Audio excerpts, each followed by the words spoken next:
আজকে এঁচোড় চিংড়ি হবে, তার জন্য এঁচোড় কেটে রাখা হয়েছে। এখানে চিংড়ি মাছ রাখা আছে। এখানে আমি রসুন পেঁয়াজ ছাড়িয়ে রেখেছি, আর এই যে টমেটো দিয়ে দিলাম, একটা বেটে নেব। আর এখানে কুচিয়ে রেখেছি পেঁয়াজ আর আমার গাছের লঙ্কা।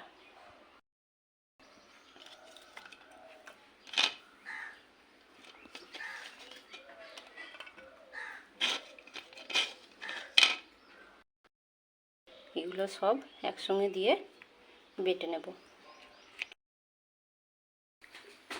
এই যে কড়াই বসিয়ে দিয়েছি, এবার আমি যে তেলটা দিয়ে দিলাম।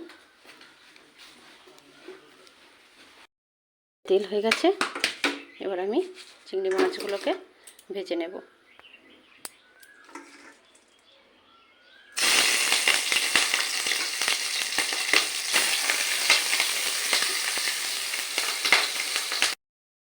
চিংড়ি মাছগুলোকে আমি ভালো করে ভেজে তুলে নেব।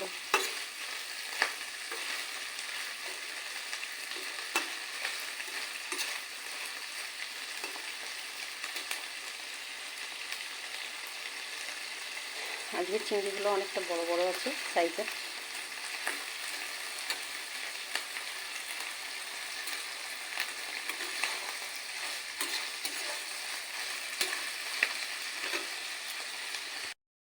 মাছগুলোকে আমি তুলে নেব।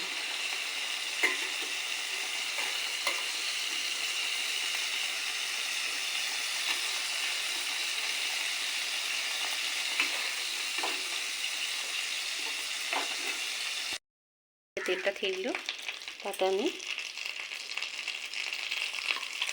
দিয়ে দেব গোটা জিরে,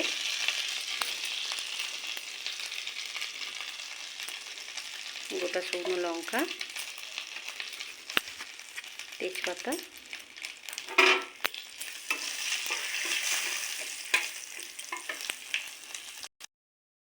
এই কুচানো পেঁয়াজগুলোকে দিয়ে দেব।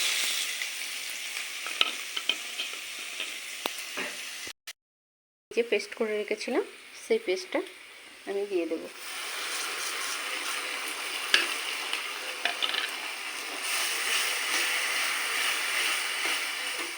ভালো করে এটাকে কষিয়ে নেব। এখানে দিয়ে দেব পরিমাণ মতো হলুদ,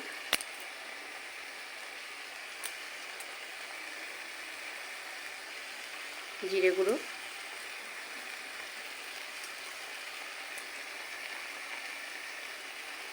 লঙ্কার গুঁড়ো,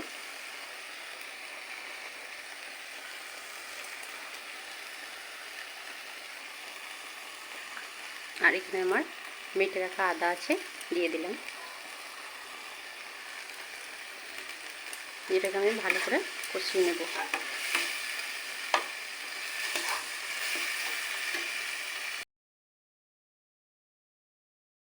এই যে মশলা কষা হয়ে গেছে, আমি এবার এগুলো দিয়ে দেবো। এঁচোড় আলুটা দিয়ে দিলাম, দিয়ে এটাকেও আমি আবার মশলার সঙ্গে ভালো করে কষিয়ে নেব।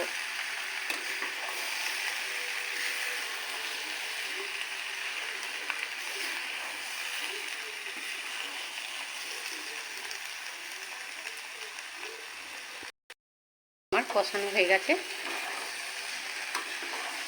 দেখেছেন তেল ছেড়ে ছেড়ে এসছে। এবার আমি জল দিয়ে দেবো।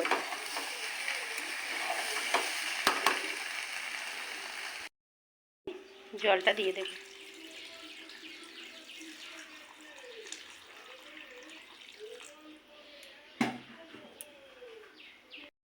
এবার স্বাদ অনুযায়ী নুনটা দিয়ে দেব। যে যতটুকু পরিমাণ খান ততটুকু দিয়ে নেব। চিংড়ি মাছগুলো, ভেজে রাখা চিংড়ি মাছগুলো দিয়ে দেব।